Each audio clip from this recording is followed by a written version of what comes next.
It's JD, Inside Track. Wow, I hope you guys are having a fantastic day. Today we got a special treat for you. Alan and I are going to share a little bit with you around leadership and flying, and the relationship between some of the analogies that you can get from flying a helicopter and navigating life as a leader. We went up a couple of days ago and just got back a few minutes ago and had just some real true epiphanies on how we can apply some of the lessons out of flying a helicopter and apply them to leading folks in their lives. So come join us. My name's Alan. JD introduced us earlier, and we're going to talk about leadership from a helicopter pilot's perspective. I'm a helicopter pilot, and we were talking about the analogies and the complexities of leadership, and I said, you know, it's so similar to what you find when you're flying a helicopter. For example, there's not just one thing that you've got to focus on when you're flying a helicopter. You're not afforded that privilege to just be able to do one thing. And as leaders, it's not just one thing, it's several things, and keeping that in mind as we're leading is sometimes very tough and challenging. And so the need for team leadership is more apparent than it's ever been because of our fast pace of life and change that happens so fast. And the analogy in a helicopter is, for example, I've got this right here is called the cyclone.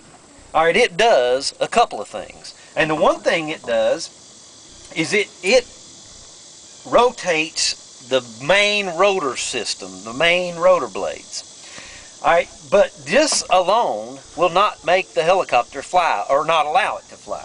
I have to have the collective, and it's over here on my left hand. So I've got the collective, and what it does is it puts pitch in the blades that gives me lift once the helicopter is at 100% RPM. Then I've got these pedals down here, and they're anti-torque pedals that are controlled by my feet, which control the tail rotor to keep me from spinning around myself. Then I've got all these gauges, and as you can see, there's a whole bunch of gauges.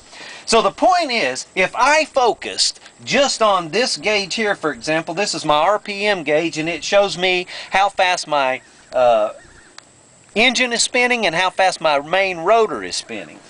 If I just look at that, there's no way this helicopter is going to fly. If I just look at any one thing or even any two things here, this helicopter is not going to fly. I've got the GPS here that gives me direction, on course heading, tells me where I'm going. I program in where I'm going, and then with a lot of intentionality, I can get there. But the point is, when we're talking about leadership, it's complex.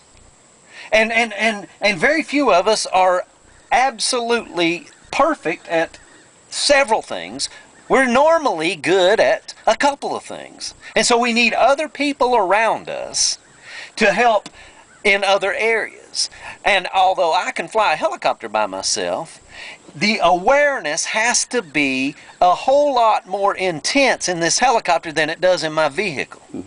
I have to be aware of the weather, the surroundings, the gauges, what my hand-eye coordination, my feet are busy, both hands are busy, my eyes are busy. There has to be a great awareness. And I think as leaders and in leadership, there has to be a great awareness to the culture, the environment, what is going on, the whole picture. And that's what leaders do. They can get the whole picture and bring other people together around a common vision and make it happen. But I'll say this, it's a whole lot easier when you have help. It's a whole lot easier to get that big picture and to keep that and maintain that when you have help from other people. And so team leadership is so important in order for us to go further and go faster and become more effective. So as we're thinking about leadership and as you're on the leadership journey, get you some good people around you and allow them to help you focus